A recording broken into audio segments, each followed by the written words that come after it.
Shalom Bapak Ibu yang terkasih di dalam Tuhan. Kita bersyukur oleh anugerah-Nya. Pagi hari ini kita bangun dan menghirup udara pagi yang cerah. Mari sebelum kita mengawali hari ini, kita terlebih dahulu datang kepada Tuhan dan merenungkan kebenaran firman-Nya. Mari kita berdoa. Bapa, terima kasih untuk anugerah Tuhan yang menambahkan umur kami satu hari, di mana hari ini kami boleh bangun dengan tubuh yang sehat dan kami menghirup udara pagi yang cerah. Terima kasih Tuhan. Sejenak kami akan membaca merenungkan firman-Mu. Biarlah melalui kebenaran ini hidup kami terus dituntun untuk berjalan seturut kehendak Tuhan. Demi nama Yesus kami bersyukur dan berdoa. Amin. Pagi hari ini saya akan mengajak kita untuk membaca firman Tuhan dari 2 Korintus pasal 5 ayat 15. Yang berbunyi demikian.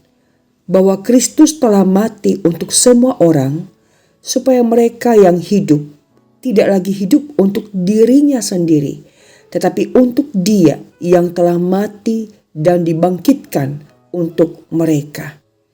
Saudara, ayat ini membawa kita masuk ke dalam inti Injil, yakni karya penebusan Kristus yang efektif dan tujuan hidup baru orang percaya. Di sini Rasul Paulus tidak sedang berbicara tentang keselamatan yang bersifat umum tanpa batas, melainkan tentang dampak pasti dari kematian Kristus bagi umatnya. Mereka yang hidup adalah mereka yang telah dipersatukan dengan Kristus melalui iman yang telah dilahirbarukan oleh anugerah Allah yang berdaulat. Kematian Kristus bukan sekadar membuka kemungkinan keselamatan, tetapi sungguh-sungguh menghasilkan hidup yang baru.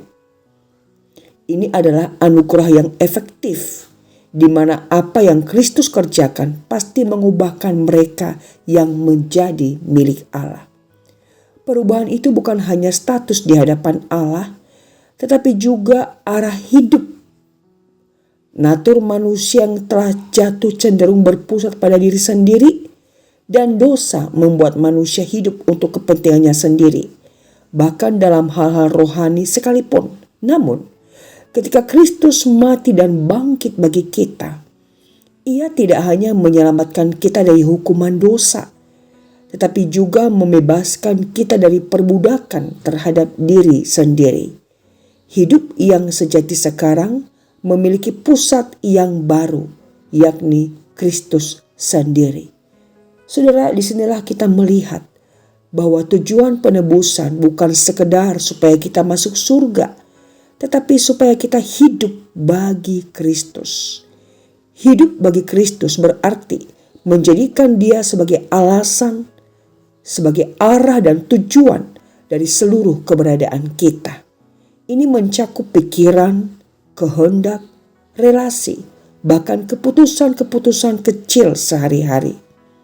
Bukan lagi apa yang aku inginkan, tetapi apa yang memuliakan Kristus yang telah mati bagiku. Saudara, hidup ini sepertinya bukanlah kekuatan kita.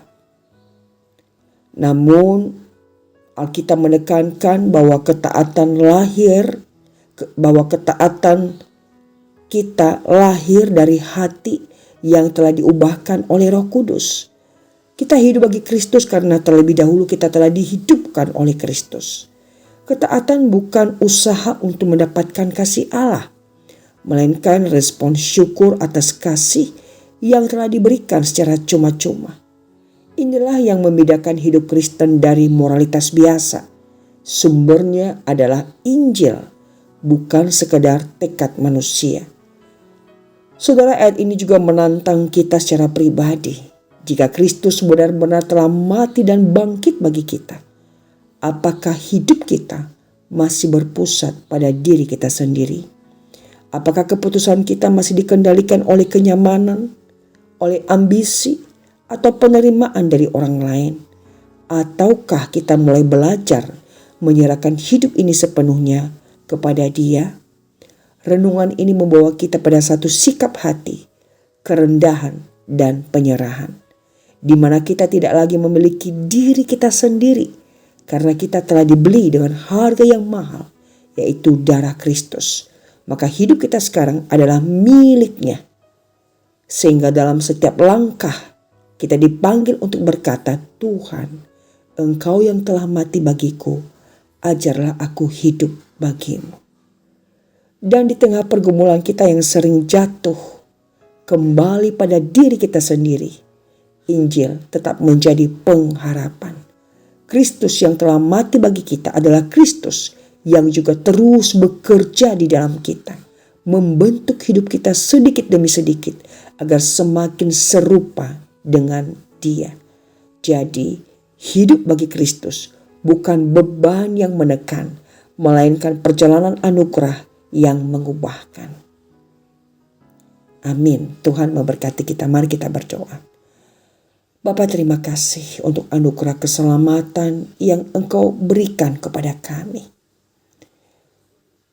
Kami kembali diingatkan bahwa hidup yang kami hidupi hari ini bukan lagi untuk diri kami, tapi hidup kami adalah milik Kristus yang sudah menebus kami dengan harga yang mahal.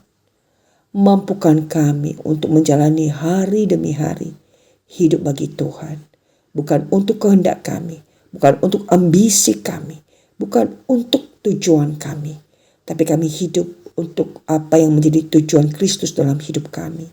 Bapa, bantu kami, mampukan kami, agar kami mempermuliakan Tuhan dalam hidup kami sehari-hari.